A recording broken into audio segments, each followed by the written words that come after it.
Votre fidélité nous honore, mesdames et messieurs. Merci de choisir la FM Télévision pour vous informer. Bonsoir chez vous, bonsoir de partout où vous nous suivez. C'est l'heure du journal sur la FM Télévision, le journal Vespéral. On va ouvrir ce journal avec cette brève. Le chef de l'État, Félix-Antoine Tshisekedi Tshilombo, a reçu l'ancien ministre Kenya Raila Odinga. Ce dernier est venu solliciter le soutien de la RDC à sa candidature au poste de secrétaire général de l'Union africaine. Au cours des échanges, ces deux hautes personnalités ont aussi évoqué divers sujets, notamment la sécurité, le développement, les changements climatiques sans lesquels il est impossible de parler développement. L'ancien Premier ministre kenyan promet de s'engager à prendre toutes les dispositions et agir pour que la paix règne dans la partie est de la RDC une fois élu secrétaire général de l'Union africaine. Et puis le nouveau président de la Chambre haute du Parlement, Jean-Michel Sama Lukonde, et tous les membres du bureau définitif sont entrés en fonction ce jeudi 15 août après la cérémonie des remises et reprises entre le bureau d'âge et les bureaux définitifs. Delphine Mukeba, Torres Atibou et Rabi Fouka. Cette cérémonie de remise et reprise marque l'entrée en fonction officielle du nouveau président du Sénat, Jean-Michel Sama Lukonde, ainsi que de tous les membres de son bureau définitif.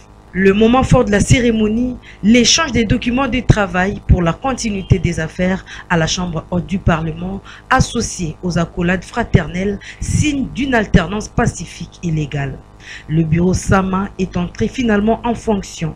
L'honorable rapporteur Nefertiti Ngoudianza a rassuré à la nation congolaise que les objectifs fixés par ce bureau vont concourir à la bonne marche des affaires parlementaires. Les dés sont jetés, tout va commencer. Nous aurons sûrement, sous la direction du président du Sénat, une réunion pour organiser le roulement en ce qui concerne le travail pendant le peu de temps des vacances parlementaires qui restent et organiser comme il se doit, la rentrée de septembre prochain. La plus grande promesse qu'on peut faire à la nation congolaise, c'est travailler pour son bien. Et nous savons ce que c'est que le travail d'un sénateur. Nous sommes là pour le contrôle parlementaire, pour écrire les lois. Donc nous, ce que nous pouvons promettre, sous le leadership du président du Sénat, c'est de prendre des textes de loi en faveur du peuple congolais et aussi contrôler que ce soit l'exécutif et les autres institutions. Il s'est de signaler que l'élection du bureau définitif du Sénat a eu lieu le 12 août dernier. Elle a également marqué la clôture de la session extraordinaire inaugurale, renvoyant en même temps les sénateurs en vacances parlementaires. C'est le 15 septembre prochain que le Sénat siégera de nouveau pour la session budgétaire de septembre 2024.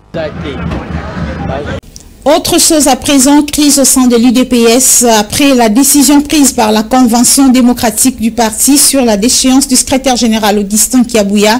Patrick Mbouyi, l'un des cadres de ces partis présidentiels, estime qu'on ne sert pas le parti qu'en étant uniquement secrétaire général.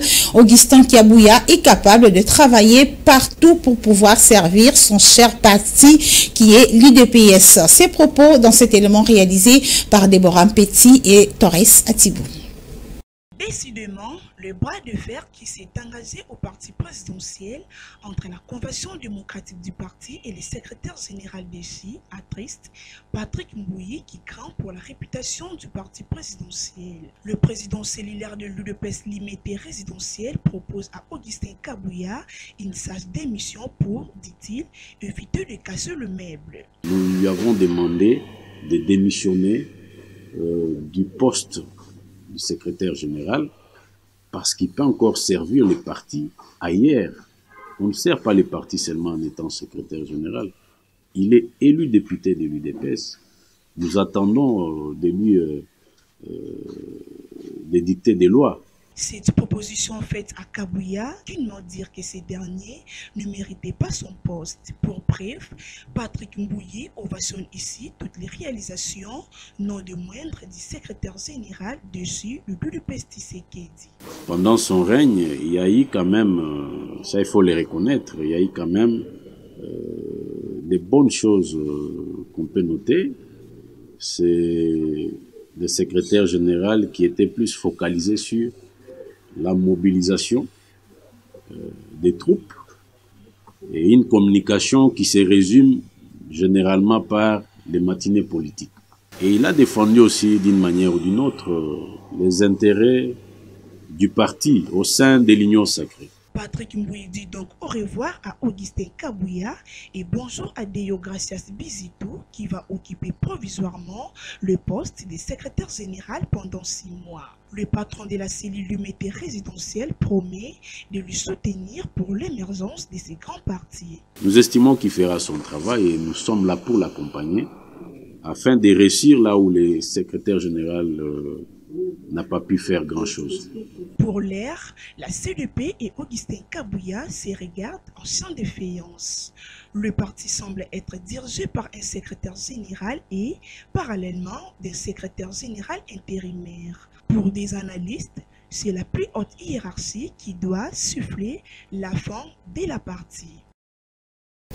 Un mot sur la santé, la RDC fait désormais face à l'épidémie des monkeypox ou encore une variole du singe. 17 pays africains sont également confrontés par cette maladie. Pour la RDC, le ministre de la Santé a lancé une alerte pour pouvoir prévenir les Congolais sur les signes de cette épidémie. Suivez les détails dans cet élément.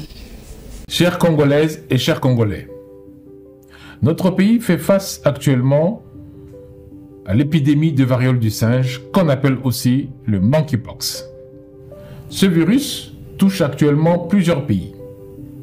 Depuis le début de cette année 2024, 17 pays africains, dont notre pays, la RDC, sont confrontés à une résurgence de ce virus. Ces symptômes sont bien connus. Il y a de la fièvre, des maux de tête, des douleurs musculaires, ainsi que des éruptions cutanées qu'on appelle des boutons.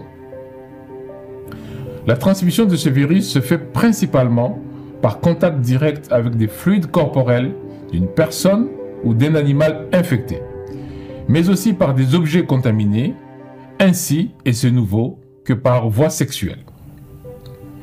Actuellement, quasiment toutes nos provinces sont touchées par ce virus.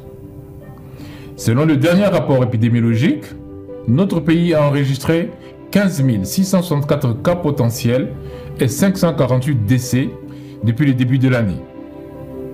Les provinces les plus affectées sont l'Équateur, le Sud Kivu, le Sud Ubangi, le Sankuru, la Tchopa, la Mongala, la Tchopo, mais comme je l'ai dit, on note des cas quasiment dans toutes les provinces.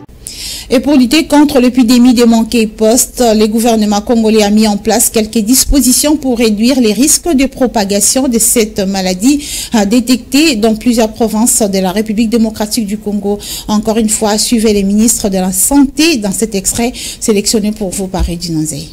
Pour faire face à cette crise, le gouvernement a mis en place une riposte structurée autour de 3 axes principaux. Le premier axe concerne la sensibilisation et la mobilisation communautaire pour prévenir les contaminations et limiter la propagation du virus.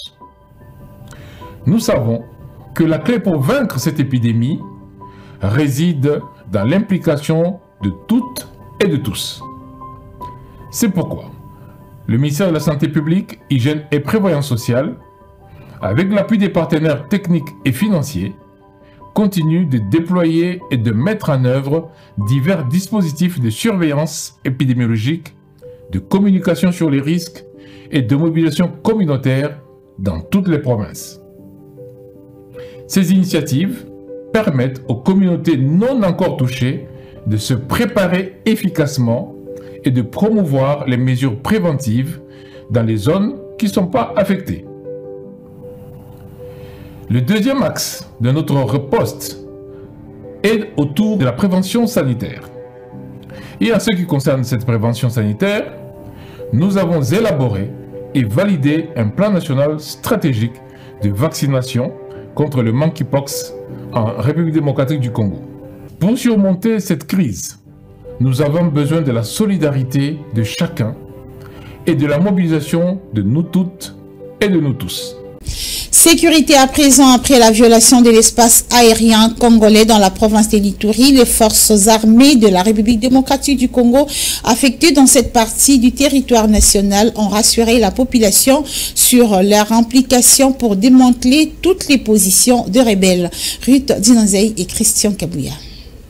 Selon les porte-parole des forces armées congolaises dans la province de l'Ituri, la situation est sous contrôle à travers les différentes unités affectées dans cette zone avec des effectifs renforcés. Selon le lieutenant-colonel Jules Ngongo, les FRDC ne ménageront aucun effort pour rassurer la paix aux populations de l'Ituri. Quoi qu'il en soit, quoi qu'il en coûte, les forces armées de la République démocratique du Congo, sous le commandement du lieutenant-général Luboyan Kashamadjoni, nous sommes déterminés, résolument décidés pour poursuivre tous ces criminels, de le mettre hors d'état de nuire et de mener les offensives de manière brutale. Nous allons les détruire dans leur aventure avec le M23. Ça ne passera pas ici en Ituri.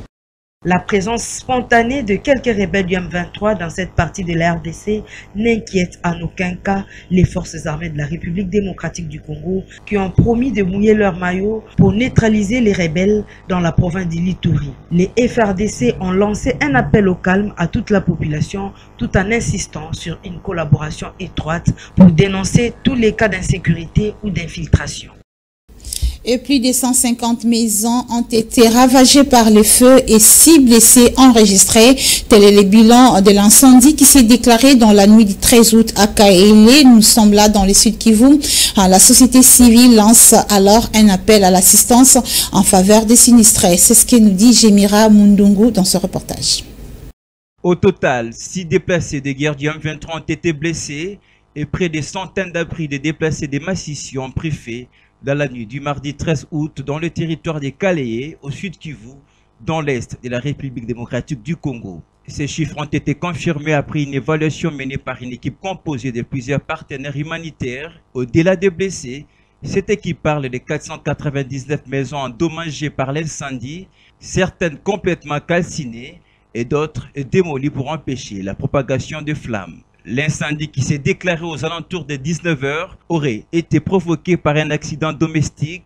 Le feu est parti d'une maisonnette dans laquelle on préparait la nourriture. L'éclaboussement des gouttes d'huile a finalement occasionné le feu qui a embrasé presque tous les sites avec plus de 100 abris construits essentiellement en bâche. Signalons qu'aucune perte en vies humaines n'a été signalée jusque-là, mais de nombreuses familles s'y retrouvent désormais sans abri. Sport à présent, Interclub de la CAF, le premier club congolais s'apprête déjà à entrer en compétition. C'est bien Maniema Union qui affrontera ce samedi 17 août le club zimbabwéen d'Engezi dans le cadre des tours préliminaires de la Ligue des champions de la CAF. Lionel Ngolo pour plus de précisions. En prélude de sa première participation en Ligue des champions de la CAF, l'AS Maniema Union de Kindu a posé ses valises à Johannesburg en Afrique du Sud depuis le lundi 12 août 2024 dernier. En transit, les unionistes vont rallier Lusaka, capitale zambienne, où ils affronteront l'équipe d'Engezi Platinum. Ça sera le samedi 17 août prochain au National Hero Stadium et pour le compte du match aller du tour préliminaire de la Ligue des champions de la CAF. Sous la houlette du coach Papi Kimoto, les Kalemelembe Boys démontrent leur détermination et leur désir de briller ainsi qu'aller aussi le plus possible sur la scène continentale et qui ont bouclé leur préparation le samedi 10 août dernier ont donc tous les regards des Congolais pour relever ce nouveau défi et représenter dignement le football congolais dans cette compétition africaine. La manche retour quant à elle est prévue le week-end de la semaine prochaine au stade des Martyrs de la Pentecôte à Kinshasa. Pour sa part, l'autre représentant de la République démocratique du Congo en Ligue des champions, le tout-puissant Mazembe, champion de la Ligue 1 de Lubumbashi, entreront en lice au prochain tour. Le tour préliminaire de la Confédération va également démarrer ce week-end du 17 au 18 août. Les deux clubs congolais, à savoir l'SV Club et les Saint-Oula Lupopo, ont été exemptés du premier tour. Et en prélude de leur participation en Ligue des champions de la CAF, les joueurs des Maniema Union ont bouclé leur préparation ce jeudi 14 août en Afrique du Sud. Et pour l'analyste sportif Charles Massoudi, le club de Kindu a pour objectif la phase de groupe. On l'écoute depuis Johannesburg au téléphone de Lionel Ngolo. Le moral est au fixe. Tout le monde est tranquille, on attend cette rencontre dans la sérénité. S'agissant des difficultés liées aux entraînements, c'est vrai qu'il y a eu des difficultés du fait qu'on souhaitait s'entraîner au stade national des héros, mais malheureusement on n'a pas eu l'accès avant le jour de la reconnaissance du terrain. Déjà vous savez que ce stade il est à pelouse naturelle, mais les stadiums qui nous ont été accessibles, on était obligés bien évidemment de payer. C'est plutôt des stadiums où il y a des pelouses synthétiques. Donc on est obligé de s'entraîner sur l'air de jeu qui ne correspond pas à ce qui va abriter les matchs. Bon, on n'est pas venu ici pour se plaindre. C'était une difficulté, mais les difficultés elles sont aussi faites pour être contournées. On a su le contourner autrement. On attend la séance de reconnaissance du terrain pour jouer au stade où va se dérouler la compétition. Donc il ne se pose pas de soucis de ce côté-là. Oui, c'est vrai qu'il y a eu ces mots-là, mais après on a su le contourner comme je venais de le souligner tout à l'heure. Et par rapport aux objectifs de l'AS Maniema Union, le principal reste celui de pouvoir batailler dur ou franchir l'étape de la phase de groupe. Mesdames et messieurs, c'est donc fini pour cette édition du journal de ce jeudi 15 août sur la F1 Télévision. Merci de nous avoir suivis. On se retrouve prochainement pour un autre journal. Entre-temps, portez-vous bien en compagnie de la F1 Télévision car vous ne serez jamais déçus.